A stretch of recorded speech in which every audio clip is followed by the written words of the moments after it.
ಇಲ್ಲಿ ಫೋಟೋದಲ್ಲಿ ನೀವು ನೋಡ್ತಿರುವಂತಹ ಮಗುವಿನ ಹೆಸರು ಧ್ರುವನ್ ಅಂತ.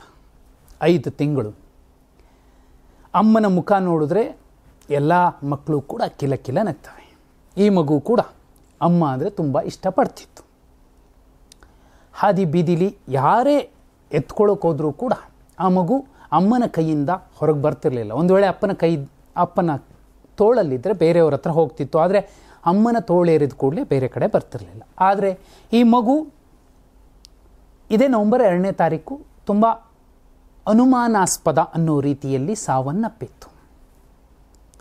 ಈ ಪ್ರಕರಣ ಆನೇಕಲ್ಲಿಗೆ ಹತ್ತಿರ ನಡೆದಂಥ ಒಂದು ಬಾರ್ಡರ್ ವಿಲೇಜ್, ತಮಿಳುನಾಡಿನ ಕೃಷ್ಣಗಿರಿ ಜಿಲ್ಲೆಯ ಕನ್ನಮಂಗಲಂ ಬಳಿಯ ಚಿನ್ನತ್ತಿ ಅನ್ನುವಂತಹ ಗ್ರಾಮದ ಮಗು ಇದು. ಈ ಮಗುವಿನ ತಾಯಿ ಹೆಸರು ಭಾರತಿ. ಧ್ರುವನ್ಗೆ ಇನ್ನೂ 2 ಅಕ್ಕಂದಿರಿದ್ದಾರೆ. ಅವರ ತಂದೆ ಹೆಸರು ಸುರೇಶ್ ಅಂತ. ಮಗು ಸತ್ತ ಮೇಲೆ ತುಂಬ ಅನುಮಾನ ಬರೋದಕ್ಕೆ ಒಂದಷ್ಟು ಕಾರಣಗಳಿತ್ತು ಸುರೇಶ್ಗೆ, ಅಂದರೆ ಮಗುವಿನ ತಂದೆಗೆ. ಆತ ನೇರವಾಗಿ ಹೋಗಿ ಇದು ಸಹಜ ಸಾವು ಅನ್ನಿಸ್ತಿಲ್ಲ, ತನಿಖೆ ನಡೆಸಿ ಅಂತ ದೂರು ಕೊಟ್ಟು ಬರ್ತಾರೆ. ಯಾರ ವಿರುದ್ಧ? ತಾಯಿಯ ವಿರುದ್ಧ.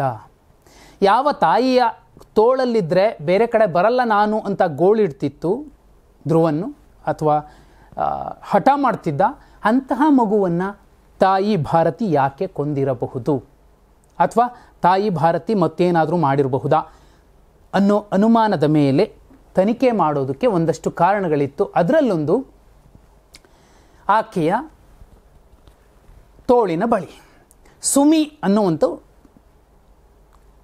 ಒಂದು ಅಚ್ಚೆ, ಟ್ಯಾಟು. ಏನದು ಸುಮಿ?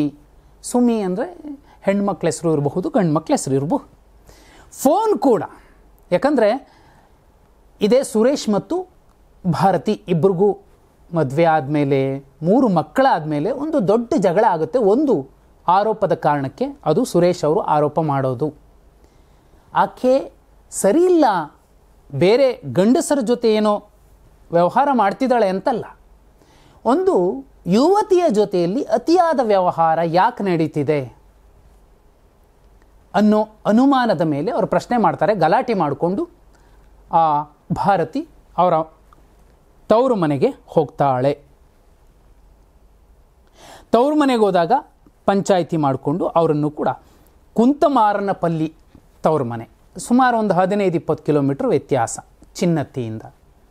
ನ್ಯಾಯ ಪಂಚಾಯಿತಿ ಮಾಡ್ತಾರೆ, ಕರ್ಕೊಬರ್ತಾರೆ. ಕರ್ಕೊಂಡು ಬಂದಿದ್ದಾದಮೇಲೆ ಕೆಲವೇ ದಿನಗಳಲ್ಲಿ ಮಗು ಈ ರೀತಿ ಸಾವನ್ನಪ್ಪುತ್ತೆ. ಸತ್ತಾಗ ಭಾರತಿ ಹೇಳೋದು, ಹಾಲು ಕುಡಿಯುವಾಗ ಅದು ನೆತ್ತಿಗೇರಿ ಪ್ರಾಣ ಬಿಟ್ಟಿದೆ, ಉಸಿರುಗಟ್ಟಿ ಪ್ರಾಣ ಬಿಟ್ಟಿರೋ ಸಾಧ್ಯತೆ ಇದೆ ಅನ್ನೋದನ್ನು ಹೇಳಿರ್ತಾಳೆ. ಸಹಜ ಸಾವು ಅಂತ ಅಂತ್ಯಕ್ರಿಯೆ ಎಲ್ಲ ಮಾಡಿರ್ತಾರೆ. ಆನಂತರದಲ್ಲಿ ದೂರು ಕೊಡೋದು. ಪೊಲೀಸರು ಈ ಕೇಸ್ಗೆ ಎಂಟ್ರಿ ಕೊಟ್ಟ ಮೇಲೇ ವಾಸ್ತವ ಒಂದೊಂದಾಗಿ ಹೊರಗೆ ಬರುತ್ತೆ. ಈ ಭುಜದ ಮೇಲಿನ, ಎಡಗಡೆಯ ಭುಜದ ಮೇಲಿನ ಸುಮಿ ಅನ್ನೋದರಿಂದ ಶುರುವಾಗತ್ತೆ. ಯಾರು ಸುಮಿ? ಆಗ ಈ ಕೇಸ್ಗೆ ಎಂಟ್ರಿ ಕೊಡುವಂಥದ್ದು ಸುಮಿತ್ರಾ ಅನ್ನುವಂತಹ 22 ವರ್ಷದ, ಅವ್ರಿಗಿಂತ ಭಾರತಿಗಿಂತ 3 ವರ್ಷ ಸಣ್ಣವರು. ಅವರಿಬ್ಬರ ಒಡನಾಟ ಜಾಸ್ತಿ ಇರುತ್ತೆ. ಅತಿಯಾದ ಸ್ನೇಹಿತರು ಅನ್ನೋದಕ್ಕಿಂತಲೂ ಅದನ್ನು ಮೀರಿದ ಸಂಬಂಧ ಅನ್ನೋ ರೀತಿಯಲ್ಲಿರುತ್ತೆ. ಆಗ ಯಾವ ಆರೋಪ ಮಾಡಿದ್ದ ಗಂಡ ಗಲಾಟೆ ಮಾಡಿದ್ದ, ಅವರಿಬ್ಬರು ಸಲಿಂಗಿಗಳು. ಹೆಣ್ಣು ಮಕ್ಕಳಲ್ಲಿ ತಮ್ಮನ್ನು ತಾವು ಪ್ರೀತಿಸಿಕೊಳ್ಳುವಂತಹ ಗುಣ ತೀರ ಹೆಚ್ಚಿರುತ್ತೆ. ಆ ಕಾರಣಕ್ಕೋಸ್ಕರ ಅವರು ಮಹತ್ವಾಕಾಂಕ್ಷಿಗಳಾಗಿರ್ತಾರೆ, ಗಟ್ಟಿಗಿತ್ತಿಯರಾಗಿರ್ತಾರೆ. ಆದರೆ ಆ ಒಂದು ಪ್ರೀತಿ, ಆ ಒಂದು ಒಡನಾಟ ಒಂದು ಗಂಡಸಿನ ಕಡೆ ಶಿಫ್ಟ್ ಆಗುವಂಥದ್ದು ಸಹಜ. ಆದರೆ ಇಲ್ಲಿ ಇನ್ನೊಂದು ಹುಡುಗಿ ಕಡೆ, ಯುವತಿ ಕಡೆ ಶಿಫ್ಟ್ ಆಗಿತ್ತು. ಅವರು ಕೂಡ ಇವರನ್ನು ಅಷ್ಟೇ ರೀತಿಯಲ್ಲಿ ಪ್ರೀತಿಸ್ತಿದ್ರು. ಪ್ರೀತಿ ಅನ್ನೋದಕ್ಕಿಂತಲೂ ಹೆಚ್ಚಾಗಿ ಮತ್ತೊಂದೇ ಇತ್ತು.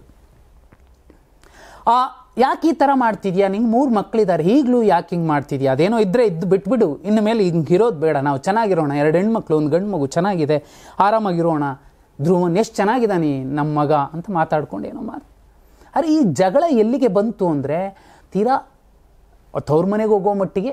ಆಗ ಕೂಡ ಇದೇ ಸುರೇಶ್ ಅವರ ಸೋದರಿ ಈ ಮಕ್ಕಳನ್ನು 3 ಮಕ್ಕಳನ್ನು ನೋಡ್ಕೋತಿರ್ತಾರೆ. ಆ 5 ತಿಂಗಳ ಮಗುವನ್ನು ಬಿಟ್ಟು ಹೋಗಿರ್ತಾಳೆ. ಆ ಕಾರಣಕ್ಕೋಸ್ಕರನೇ ಸುರೇಶ್ ಹೋಗಿ ನ್ಯಾಯ ಪಂಚಾಯಿತಿ ಮಾಡಿ ಕರ್ಕೊಬರ್ತಾರೆ. ಇದೆಲ್ಲ ಆದಮೇಲೆ ಸಾವಾದ ಮೇಲೆ ಕಂಪ್ಲೇಂಟ್ ಆದಮೇಲೆ ತನಿಖೆ, ಆಗ ಸುಮಿತ್ರಾ ಬರುತ್ತೆ. ಫೋನ್ ತಗೊಂಡು ಫಸ್ಟ್ ಟೈಮ್ ಗಂಡ ಕೂಡ ಫೋನ್ ಎತ್ಕೊಂಡಿರೋದಿಲ್ಲ, ಯಾಕಂದರೆ ಅಷ್ಟರ ಮಟ್ಟಿಗೆ ಅವರಿಬ್ಬರ ಮಧ್ಯೆ ಜಗಳ ಇರ್ತಿತ್ತು. ಫೋನ್ ಕೊಡ್ದಿದ್ದಂಗೆ ನೋಡ್ಕೋತಿದ್ರು, ನನ್ನ ಫೋನ್ ನೀನು ನೋಡಬಾರ್ದು, ನಿನ್ನ ಫೋನ್ ನಾನು ನೋಡಲ್ಲ. ಓಕೆ, ಪೊಲೀಸರು ಒಂದೊಂದು ಮೆಸೇಜ್ಗಳನ್ನು ಓಪನ್ ಮಾಡ್ತಾ ಹೋದಾಗ ಸುಮಿತ್ರಾ ಮೆಸೇಜ್ಗಳ ಸಾಲು ಪಟ್ಟಿ ಸಿಗುತ್ತೆ.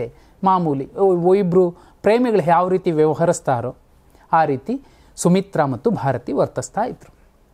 ಅದರ ಮಧ್ಯೆನೇ ಒಂದಷ್ಟು ಕಡೆ ಇದ್ದಿದ್ದು ಅವನನ್ನು ಮುಗಿಸ್ಬಿಡು, ಗಂಡನನ್ನಲ್ಲ, ಧ್ರುವನನ್ನ, ಮಗನನ್ನು.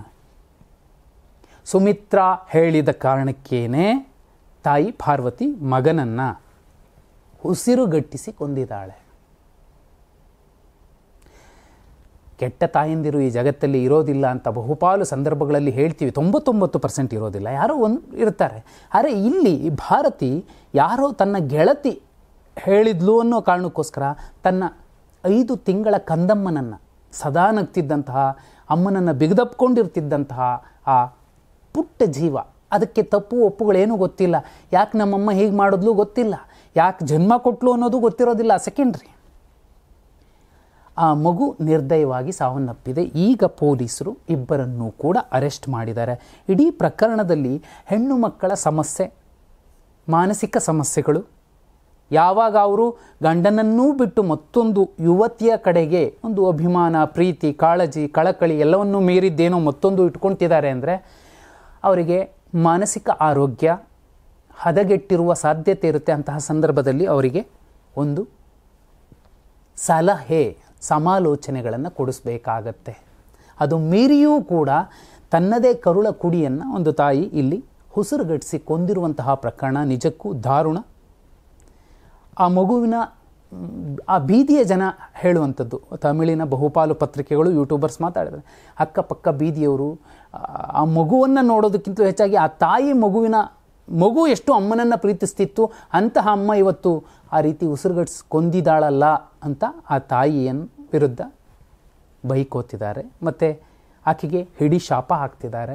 ಆದರೆ 5 ತಿಂಗಳ ಮಗು ಧ್ರುವನ್, ಅವರ ತಂದೆ ಅಂತೂ ನನಗೊಬ್ಬನೇ ಮಗ ಇದ್ದ ಸಾಕು, 2 ಹೆಣ್ಮಕ್ಳಾಗಿತ್ತು, 1 ಗಂಡು ಮಗು, ಚೆನ್ನಾಗಿ ನೋಡ್ಕೊಳ್ಳೋಣ ಅನ್ನೋ ನೂರಾರು ಕನಸುಗಳನ್ನು ಕಟ್ಕೊಂಡಿದ್ರು.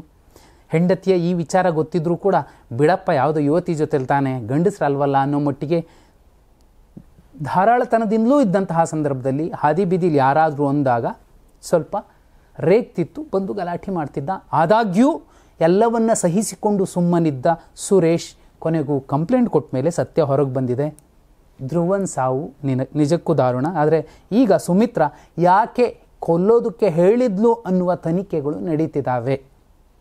ಆ ತಾಯಿ ಈ ಥರ ಮಾಡಬಾರ್ದಾಗಿತ್ತು, ಅದು ಕೂಡ ತಪ್ಪೆ. ಕಾನೂನಿನ ಚೌಕಟ್ಟಿನಲ್ಲಿ ಆಕೆಗೆ ಶಿಕ್ಷೆ ಆಗಬೇಕು. ಅದಕ್ಕಿಂತಲೂ ಮಿಗಿಲಾಗಿ ಒಂದು ಖಿನ್ನತೆ ಅನ್ನೋದು ಆಕೆಯನ್ನು ಕಾಡುತ್ತೆ. ಕರುಳ ಬಳ್ಳಿಯನ್ನೇ ಕೊಲ್ಲುವಂತಹ ತಾಯಂದಿರು ಆಮೇಲೂ ಬದುಕಿದ್ರೂ ಕೂಡ ಅವರನ್ನು ಆ ಕರುಳು ಸುಮ್ಮನೆ ಬಿಡೋದಿಲ್ಲ, ಪ್ರತಿದಿನ ಬಾಣಲೆಯಲ್ಲಿ ಉರಿತಾನೇ ಇರುತ್ತೆ.